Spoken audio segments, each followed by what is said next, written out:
하나님 말씀 에스겔 4장 4절에서 8절입니다. 에스겔 4장 4절에서 8절입니다. 구약 성경 1155면입니다. 우리 에스겔 4장에서 8절을 합독하시겠습니다. 함께요. 너는 또 왼쪽으로 누워 이스라엘 족속의 죄악을 짊어지되 내가 눕는 날수대로 그 죄악을 담당할지니라. 내가 그들의 범죄한 횟수대로 내게 날수를 정하였나니 곧 390일이니라. 너는 이렇게 이스라엘 족속의 죄악을 담당하고 그 수가 차거든 너는 오른쪽으로 누워 유다 족속의 죄악을 담당하라. 내가 내게 40일로 정하였나니 하루가 1년이니라. 너는 또 내 얼굴을 에워싸인 예루살렘 쪽으로 향하고 팔을 걷어 올리고 예언하라. 내가 줄로 너를 동이리니 내가 에워싸는 날이 끝나기까지 몸을 이리저리 돌리지 못하리라. 아멘. 하나님 우리 아버지와 주 예수 그리스도로부터 은혜와 평강이 우리 온 성도님들에게 충만하실 수 있기를 주의 이름으로 축복합니다. 아멘. 에스겔 4장과 5장의 내용은 이스라엘의 멸망이 임박하였음을 선포하는 내용이에요. 특별히 에스겔이 예언하는 것은 말씀과 또 하나 상징적인 행위라고 하는 두 가지를 통해서 예언합니다. 이스라엘 백성들은 지금 예루살렘이 함락되었음에도 불구하고 하나님이 다시금 곧 회복시켜 줄 거야.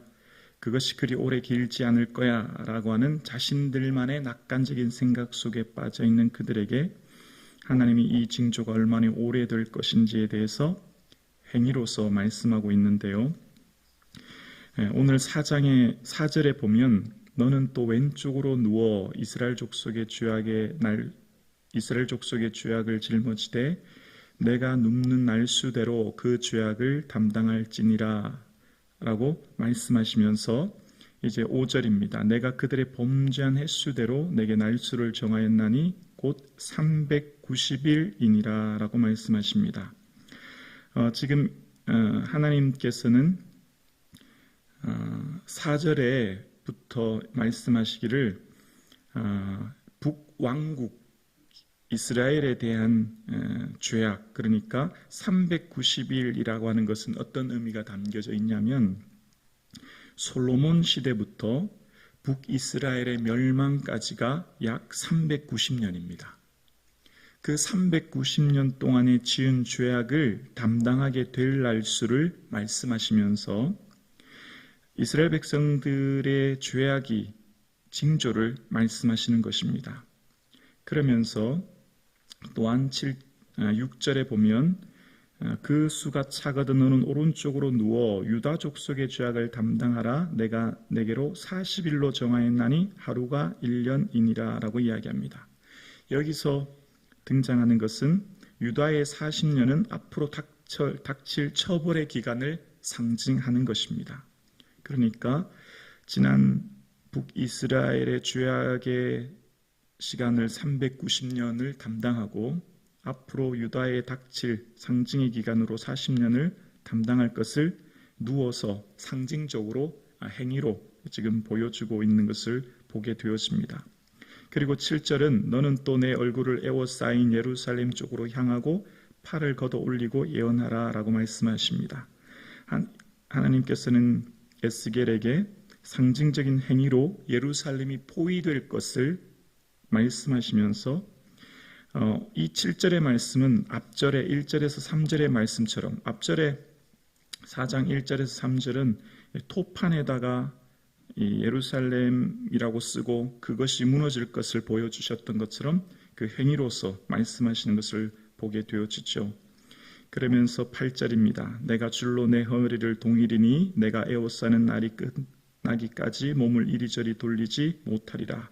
도시가 포위되고 꼼짝할 수 없는 상황을 예언하는 것이고 그래서 그 에워싼 날이 끝나기까지 몸을 이리저리 움직이지 못하는 그래서 예루살렘이 포위되어 꼼짝없이 멸망을 기다릴 수밖에 없는 상황을 지금 예언을 상징적인 모습으로 보여주고, 이후에 9절 이하에는 그 포위 기간 동안 얼마나 비참한 일들이 일어날지에 대해서 양식이 부족하고 물이 부족한 상황을 이야기하면서, 또한 보리떡을 구워 먹을 때 보통 그때 당시는 땔감이 부족해서 쇠똥을 땔감으로 쓰는데 오히려 주님은 인분으로 구워 먹으라 라고 하는 것을 통해 부정의 떡을 먹게 되어 상황이 더욱 악화될 것을 예언하는 것을 보게 되어집니다. 그러면 이제부터 잠깐 이 예언의 상징이 어떤 의미가 가지고 있는지를 한번 잠깐 살펴보려고 합니다. 먼저 주님은 말씀과 함께 에스겔 선지자의 행위로서 징조를 보여주고 그들에게 예언하게 하신 것을 보게 되는데, 왜 굳이 말씀을 넘어 에스겔의 행위로 이것을 하게 하셨을까라고 하는 거예요. 그것을 알려면 먼저 왜 그렇게밖에 할 수 없었냐라고 하는 것을 보면, 먼저 이스라엘 백성들의 강팍함이 있었기 때문입니다. 이전에 2장에 보면 그들의 얼굴은 뻔뻔하고 마음이 굳어서 말씀을 듣지 않는다는 거예요. 그래서 어떻게 해요? 듣든지 아니 듣든지 너는 선포하라고 말씀하셨죠? 그렇게 말씀을 선포해도 듣지 않으니 그들이 마음이 굳고 얼굴이 뻔뻔하고 아주 강팍한 상황이니 주님이 충격요법을 쓰는 거예요. 충격요법. 그러니까 이상한 행동과 이상한 행위를 통해서 말로 되지 않으니 충격요법을 쓰셔서 그들의 상징적인 행위를 보여주시는 것을 보게 되어요. 왜요? 그들이 너무나 강팍하기 때문에.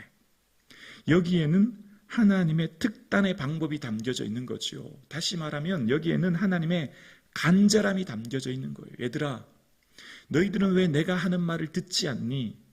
너희들의 마음이 왜 이토록 강팍하고 내 마음을 듣지 않니? 라고 애통해하고 절박해하며 그들을 어떻게든 돌이켜 그들에게 말씀을 전하고자 하는 하나님의 간절한 마음을 에스겔 선지자의 행위로서 보여주시는 거죠. 그래서 이스라엘 백성들의 삶은 마음이 너무나 강팍하고 그들의 삶은 심판이 와도 우리의 심판이 오래지 않을 것이다, 곧 회복된다 라고 하면서 이스라엘 백성들은 무엇이 죄인지를 깊이 깨닫지 못하고 그들의 현재의 상황을 정확하게 알지 못하는 우둔함과 무지함 속에 있는 그들에게 하나님이 그들의 강팍함 속에 어떻게든 그들을 깨우치고자 하는 하나님의 간절함 속에 충격요법을 쓰시는 거예요.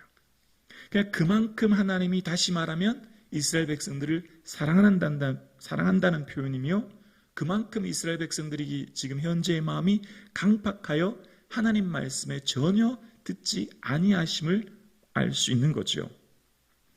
하나님께서는 이스라엘 백성들과 함께 동행하고 하기 원하십니다. 동행의 가장 중요한 것은 거룩함이에요. 하나님과 함께하는 이스라엘 백성들은 거룩해야 되는데, 그만큼 하나님은 더 높은 기준, 더 높은 정결함, 더 높은 거룩함으로 하나님 함께하기를 이스라엘 백성들에게 원하는데, 오히려 이스라엘은 더 큰 죄악, 더 큰 우둔함 속에 하나님 마음을 헤아리지 못하고 그들의 마음이 강팍하여 살아가므로 하나님께서는 마음이 애통해 하시면서 에스겔 선지자를 통해서 행위로서 징조를 보여주시는 것을 보게 되어집니다.